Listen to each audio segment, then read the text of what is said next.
Monday, April 15, 1912.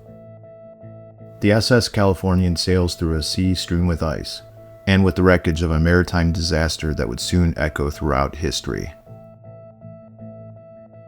Word of Titanic's foundering had reached her via wireless in the early morning hours. In response, Captain Stanley Lord finally turned his ship towards the coordinates of the tragedy. But the night before, the Californian's crew had witnessed a ship on the horizon firing multiple distress rockets. For reasons still hotly debated more than a century later, no action was taken to investigate or come to its aid. By the time the Californian arrived, r.m.s. Carpathia was already on scene, retrieving the last of Titanic's survivors from the lifeboats. Captain Rostron of the Carpathia asked the Californian to search the surrounding waters for any who might still be found. With no certainty that all survivors had been rescued, the Californian began a fruitless search. After Carpathia departed from New York, California remained, finding only empty lifeboats, shattered planks, scattered deck chairs, and a few floating cushions. Realizing the futility, Captain Lord finally gave the order to turn west, resuming their voyage to Boston. Californian's role, or more precisely, its inaction on that fateful night, has haunted its legacy ever since. But there's far more to the story of this ship than its controversial connection to the Titanic. While researching our book Into the Danger Zone, which explores transatlantic liners and the First Battle of the Atlantic during World War I, Michael Poirier and I took note of the Californian's end. Though we included a brief mention of her sinking in the book, we were struck by how little press coverage it received in 1915. Beyond a single announcement by the British War Office simply listing her among other ships lost to U-boats in the preceding days, details were scarce. Even then, most references focused on her Titanic-era infamy rather than her wartime service or demise. It was clear, the full story had yet to be told. In the years since, researcher Joshua Andersen-Raymer has taken on that challenge. Fascinated by the untold history of the Californian, both before and after the Titanic, he began digging into her career as a troop transport during the First World War. What he found was surprising: a near total absence of concrete public records, even regarding her basic service timeline, let alone her sinking. What little was known boiled down to this. On November 9, 1915, while en route from Salonika to Marseille, California was struck by torpedoes, first from the German U-boat U-34, then from U-35, before sinking beneath the Mediterranean. That sparse account raised more questions than answers. How could a ship as infamous as the Californian leave behind so little trace in the historical record? Joshua's in-depth research would soon reveal the reasons why. In this episode, he shares a summary of his full research findings, many of which are being made public here for the very first time. A full academic article will appear in an upcoming issue of Voyage, the official journal of the Titanic International Society. But today, you, the viewer, are among the first to learn the true story of what happened to Californian, and of her tragic, long-overlooked fate in 1915. Welcome to the Steam and Splendor Network.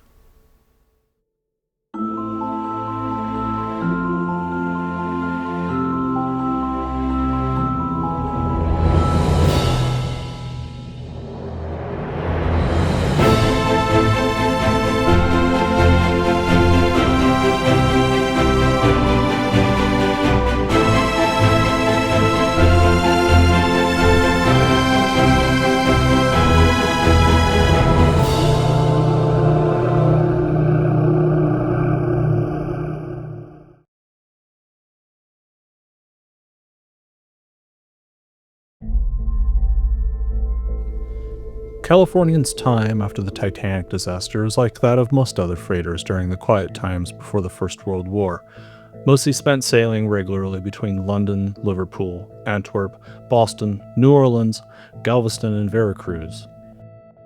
There are a few scant public accounts of her service between 1912 and 1915, mostly her comings and goings from different ports in the newspapers. There is also not much else to report about her career after Titanic, save for mention of a cargo hold fire in 1913. One of the repercussions of the Titanic disaster was a change of command in June of 1912 from Captain Stanley Lord to Captain William Masters. It was said in the newspapers that it was thought Captain Masters would only be its temporary commander.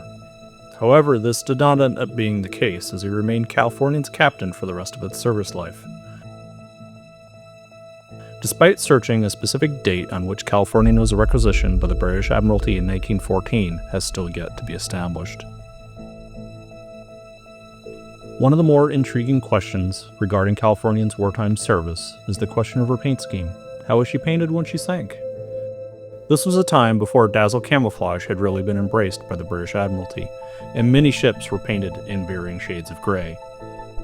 According to Lloyd's survey records, Californian was dry docked in Southampton in late September 1915, a little over a month before she sank. The report states the ship was overhauled at that time, the bottom cleaned, and that it was repainted. This could be why most of the wartime photos of California that have been located show her still in her civilian Leyland paint scheme of a salmon pink funnel with a black top, black hull, and a white superstructure not long before she was sunk. Both U-boats that were involved in her sinking reported the ship with a black funnel as well as a white or gray superstructure with black hull. This matches the paint schemes of most of the other transports at that time, like Olympic, as well as smaller transports used during the Gallipoli campaign. Documentation proves that the Californian made several trips to Madras, Greece, doing supply and trooping runs during the Gallipoli campaign. The ship was also photographed several times in Alexandria, Egypt, possibly during the embarking of the 4th Australian Ambulance Regiment. This seems to have been the standard cargo for her during wartime service, mostly horses and a wagon accoutrement for cavalry and ambulance regiments. Several horse and mule stalls were installed on her top deck to increase capacity. It is interesting to think that during one of her many trips to Madras that the Californian may have only been anchored a short distance away from Olympic or Britannic. It is unknown whether anyone working on any of those vessels were made aware of the circumstances of these meetings, but the irony of the black sheep of the Titanic saga being anchored a short distance from her surviving sisters is apparent. By September of 1915, the focus of Germany's U-boat campaign had temporarily shifted to the Mediterranean Sea. The region was rich with targets, with a far less likelihood of American passengers or targets being hit compared to the North Atlantic and around the British Isles. This was particularly important following the deaths of American citizens aboard the Lusitania and other ships, which had nearly brought the United States into the war earlier that year. For the next 2 years, U-boat operations in the Mediterranean would prove a stunning success. It was the cargo of a French cavalry division that would bring California into a different front of the First World War. The Salonika campaign would go on to be known as the only time that all of the great Allied powers in 1915 would fight together on one battlefield. The problem that the French faced at this time, however, was a glaring lack of transport ships.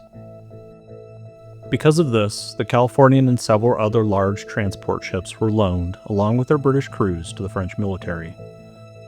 The same was the case for 2 other oil-line ships, Indian and Novian. The Californian would take on horse and wagon cargo in Marseille in October of 1915 before sailing to Salonika to offload. The Californian then departed Salonika on November 7, 1915, returning to Marseille for another transport run for the French. She would be accompanied on this trip briefly by an unknown French torpedo boat escort, as well as a French transport, the SS Melbourne of 1880, from the Compagnie des Messageries Maritimes. The small convoy sailed south at 12 knots through the night. On November 8, 1915, the French torpedo boat left the convoy with orders to the Californian and the Melbourne to stand by. At 5 p.m. local time, they were signaled by the French torpedo boat Casque that she would be their new escort.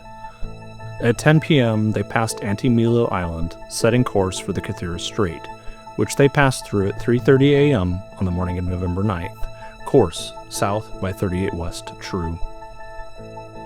That same morning, 2 U-boats moved into the area where the Californian small convoy would soon be sailing through.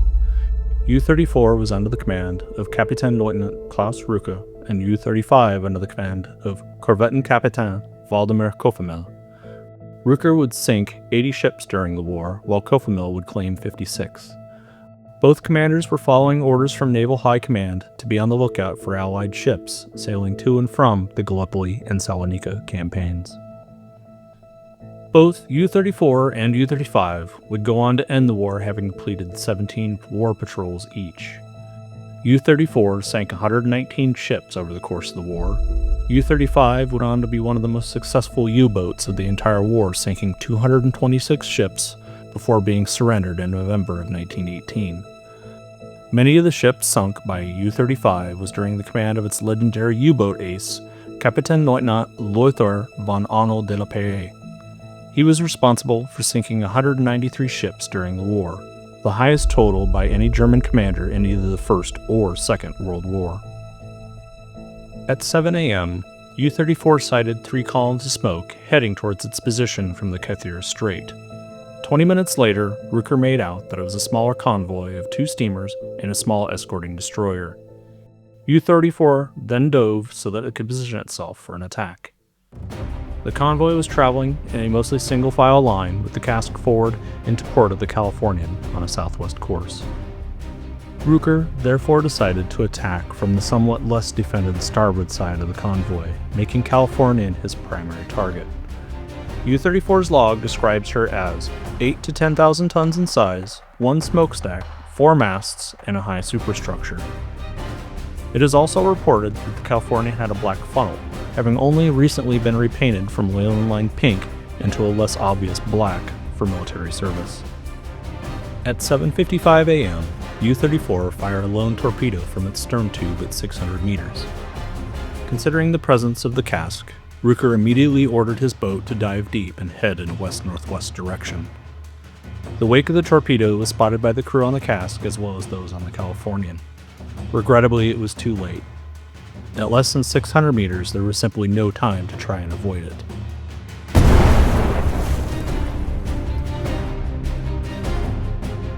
The torpedo struck between hold number 4 and the stokehold, causing immediate flooding and a list to port. A thick black cloud of smoke and steam was seen to also escape from the funnel on top deck. Despite this, the Californian continued on her course, only stopping when the boiler and engine room flooded. The watertight bulkhead system of the Californian was simple, but thankfully very durable. The middle third of the ship would become flooded by this torpedo hit, yet this flooding was contained to just these middle compartments. Captain Masters began giving commands to close the watertight doors as well as making the ship's lifeboats ready for lowering, telling the crew to stand by and be ready to evacuate. He also ordered the destruction of the ship's confidential papers and a distress message sent by wireless. However, unlike in 1912, this time someone would be there to hear it. Help would soon be on the way. Shortly after those orders, a crew muster roll was taken. One man was found to be missing, fireman Richard Harding, who was killed by the explosion of the torpedo. He would be the only person killed in the sinking. As the Californian started to settle and gain equilibrium, she began to right herself to an almost even keel. Captain Masters then ordered a thorough examination of the ship. It was found that holds 1, 2, 5, 6, and 7 were free of water. However, it was discovered that holds 3 and 4, as well as the ship's boiler and engine room, was flooded.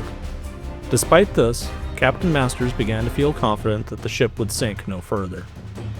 He then gave the order to start preparing the ship for towing. He felt that if he could get the ship to Malta, it could be saved. Meanwhile, the cask was on the hunt for U-34. She followed the torpedo track, but lacking depth charges, she had little recourse to damage the U-boat. In fact, no U-boats had been sunk by depth charges at this stage of the war, as the new weapon was still largely ineffective. The first U-boat claimed by this weapon would be U-68 in March of 1916.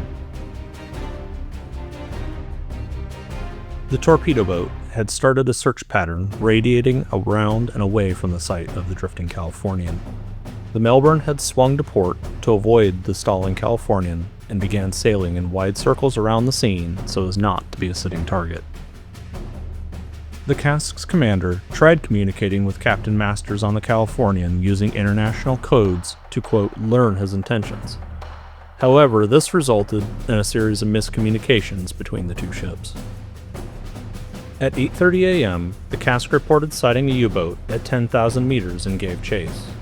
It managed to close to within 8,000 meters before the reported sub dove below the surface. The cask gave up the hunt and returned to render any aid that they could provide to the stricken Californian. By this time, U-35 had arrived on the scene and at 9 a.m. reported seeing the Californian and its small convoy. As specified in the log, it spotted a steamer with 4 masts, a steamer with 3 masts and 2 funnels, as well as a torpedo boat. Corvettan Capitan Cofimel observed Melbourne sailing erratically and instead set his sights on the wooden Californian. She was seen lying idle, apparently wrecked. By this time, the Californian's crew had loaded and launched several lifeboats from the starboard side. The commander of the cask continued to have difficulty communicating with the Californian, however. He finally sent an officer to expedite communication and hopefully speed up the process. The officer returned to the cask a short time later with 3 bags of mail. From this officer, the cask's commander learned the Californian had lost only 1 crewman, as well as what Captain Masters intended his next steps to be. Masters' rather terse reply was that he would not abandon the Californian under the current circumstances. He wanted her towed to Malta and asked the cask's commander to request tugs. In short order, the cask's crew was able to get in touch with the 4-funnel French destroyer De Hoorder, as well as the converted French trawlers, now armed merchant ships, Moet II and Paris II. All 3 ships responded and rushed to the location of the Californian and her small convoy, with the Moet II and the Paris II arriving first. At 9:30 a.m., U-34's crew were still observing the scene, looking for a chance at another shot. Captain Lieutenant Rucker decided that it was not worth risking his boat any further on an obviously damaged Californian. He thus disengaged, heading south in search for additional targets. At around noon, the Paris II arrived on the scene and reported to the cask that she had a 6,000-kilometer range and could tow the Californian to the Valletta, Malta. Thus satisfied, the commander of the cask and Captain Masters of the Californian decided to proceed with a tow provided by the Paris II. Both ships soon started to rig for towing. At 1:15, the towing of Californian commenced. However, after only 15 minutes, a series of errors caused the tow line to snap. Captain Masters blamed the Paris II for the parting of the tow line. At around 2:15, after stopping and re-rigging the tow lines, the order to proceed with the tow was given, and the Paris II began to move forward once again. Meanwhile, among the frenzy of getting the ship ready for towing, a silent enemy had been lining itself up for a shot. Aboard U-35, Corvettan Capitan Cofimel had found the perfect opportunity to attack. With the cask and the Melbourne already having resumed their journey to Malta, and the De Hoorder not yet arrived, the Californian was left alone with the Paris II and the Moet II. A little after 2 p.m., Cofimel fired U-35's last remaining torpedo, which detonated right below the Californian's portside nest of 3 lifeboats, spraying water to the height of the masts. After the torpedo hit the Californian, the De Hoorder, which had just arrived on the scene, began firing its deck guns at the supposed position of the U-35.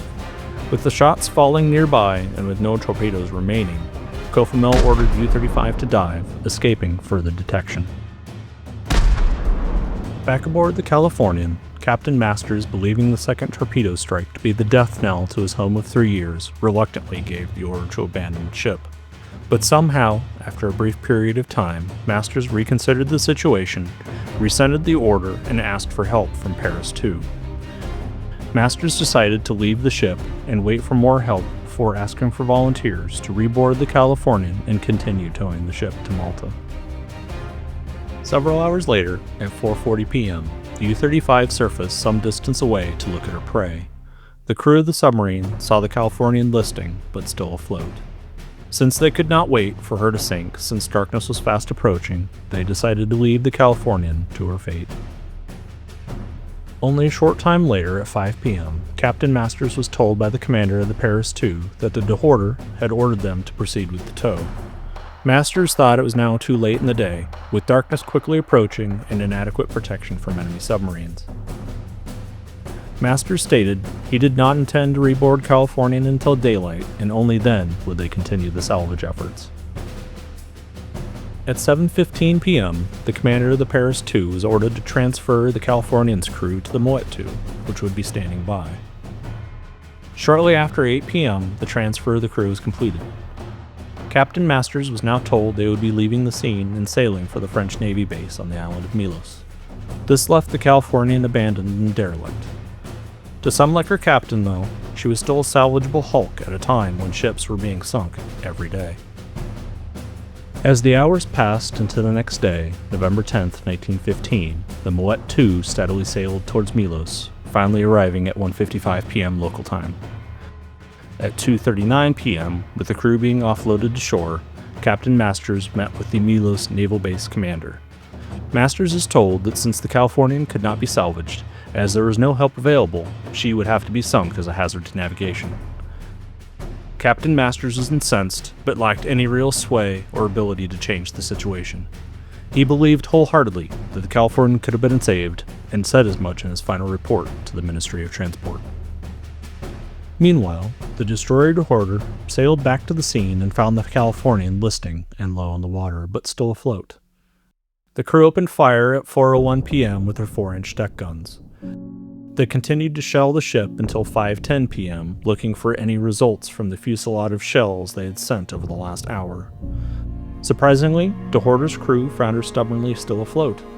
Thus, De Hoorder reopened fire again at 5:40 p.m., ceasing fire for the final time only 5 minutes later at 5:45 p.m. After almost 2 hours and the expenditure of 98 4-inch and 48 2.5-inch shells, combined with the damage of 2 German torpedoes, the Californian finally succumbed to her wounds, giving up her long fight to stay afloat. She rolled over and capsized at 6 p.m. local time, having taken an elapsed time of over 34 hours to sink. The Californian, the villain of the Titanic saga, was no more. She was merely another victim of the war, just like the Lusitania, Britannic, and so many other vessels.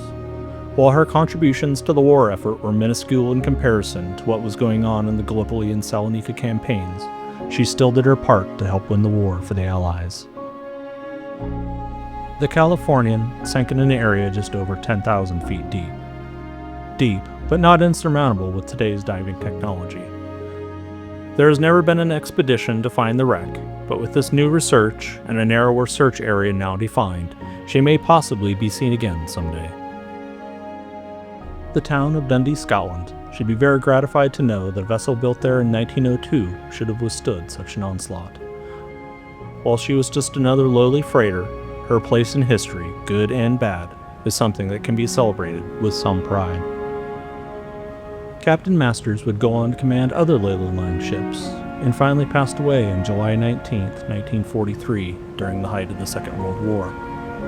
He states in his final report to the Ministry of Transport on the sinking, "I wish to state that in my opinion my ship could have been salvaged, had efficient assistance for towage been given to me in time. I desire to express my high appreciation of my crew for the manner in which they behaved under trying circumstances, and in rendering me the best possible assistance during the whole time."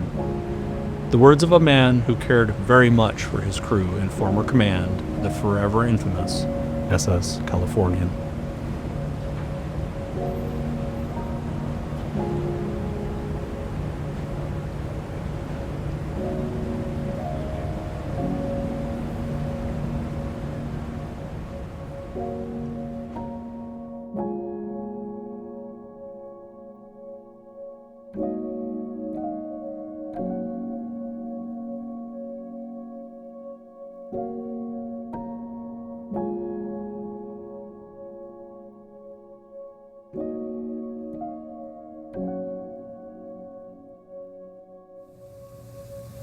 A special thank you to our supporters on Patreon, including Dean McIntosh, Ethan Fleming, Lucas Sidlowski, Charlotte Zurek, Bluebird Nut, Martin Cahill, Sam Forker, Maximilian Metcalf, Nikki Chan 92, Rachel Warner Sanchez, Leslie Sheldon, Roadway Wiz, and Snow Monkey.